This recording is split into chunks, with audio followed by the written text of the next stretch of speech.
God bless you this morning.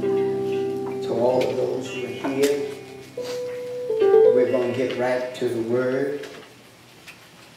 Amen. We invite you to turn to Psalms number 127.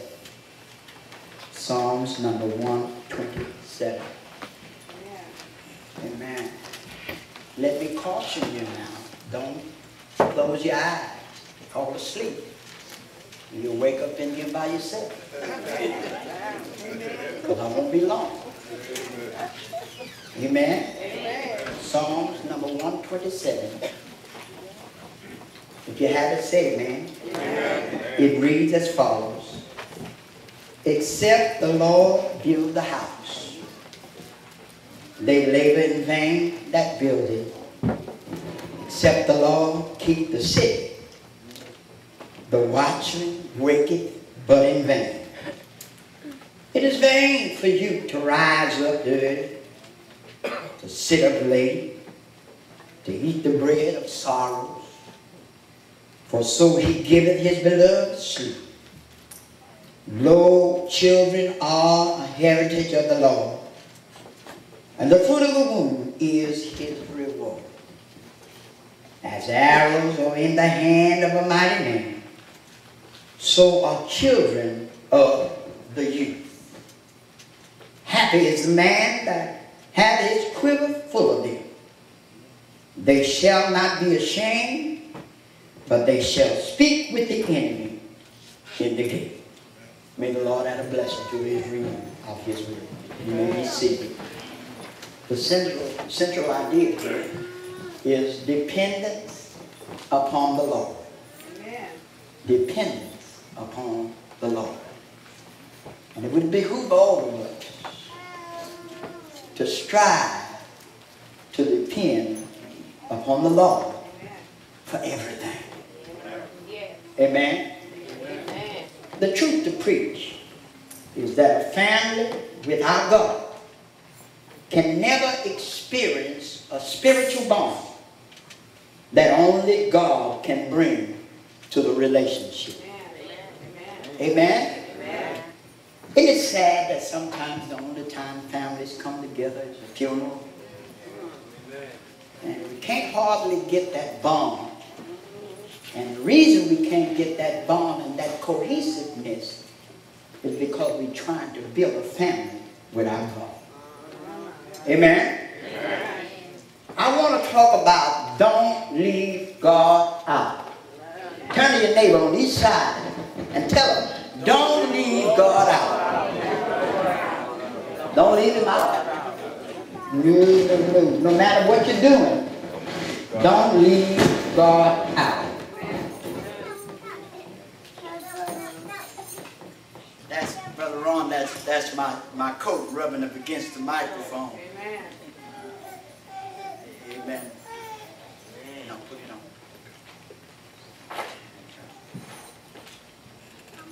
I can see that old devil ain't going to let me go through this without a fight.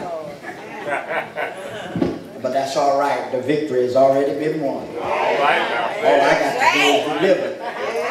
I'm just a mailman. I didn't write the letter. And so I'm going to just drop it in the mail. Amen. So he don't know God has already won. He knows that. He don't care. And that's the way the devil is. He don't care. You know he's going down and he won't take somebody in here with him. Amen. Don't let it be you. Hello, somebody. Don't let him take you. Don't let the devil fool you. Don't let him rob you. Amen. Amen. Everybody repeat with me. Stomp his head. Stomp his head. Stomp his head. Stomp his head. All right. Amen. I want to begin today by asking the question, where have all the children gone? When we compare the church today with the way it used to be back then, there used to be more children in church than there are now. Ain't that right? Amen. We couldn't tell Mama we didn't want to go to church. Amen. Glory. Amen. And Mama didn't ask us whether we wanted to go or not.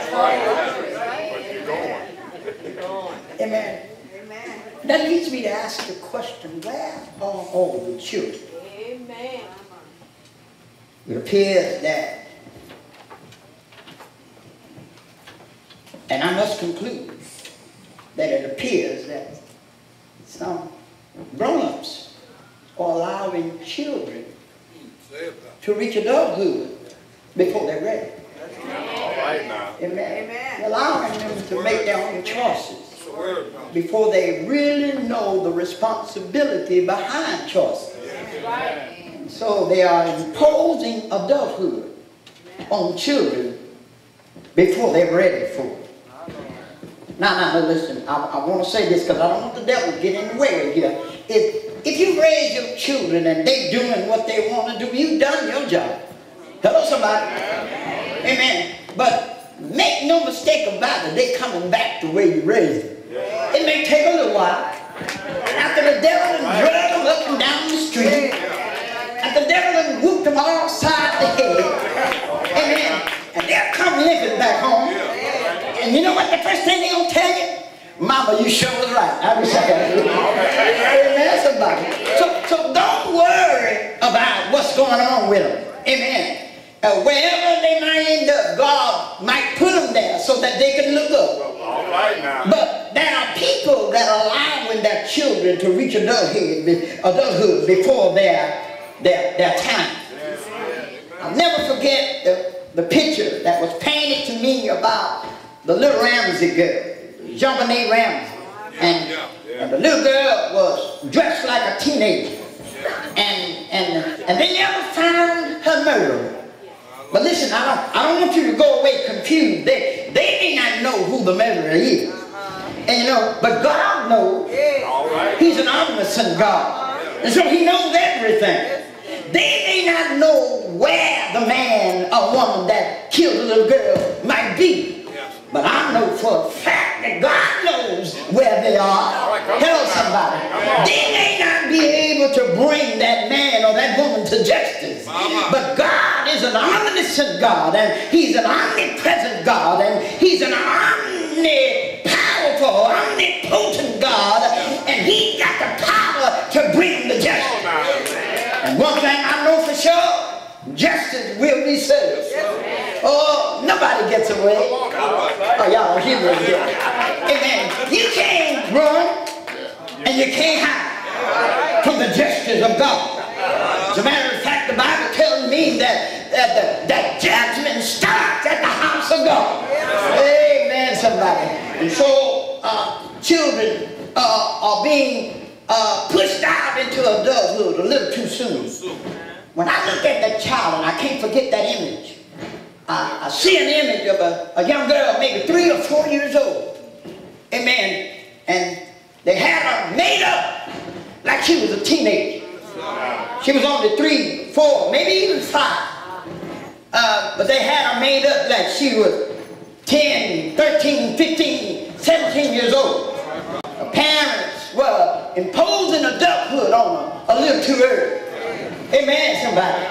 Oh, no. The bottom line was that mom and daddy might have been imposing upon her adulthood too early. Might have been trying to get her out in the world a little too early. Hello, somebody. And the bottom line is this. They were trying to run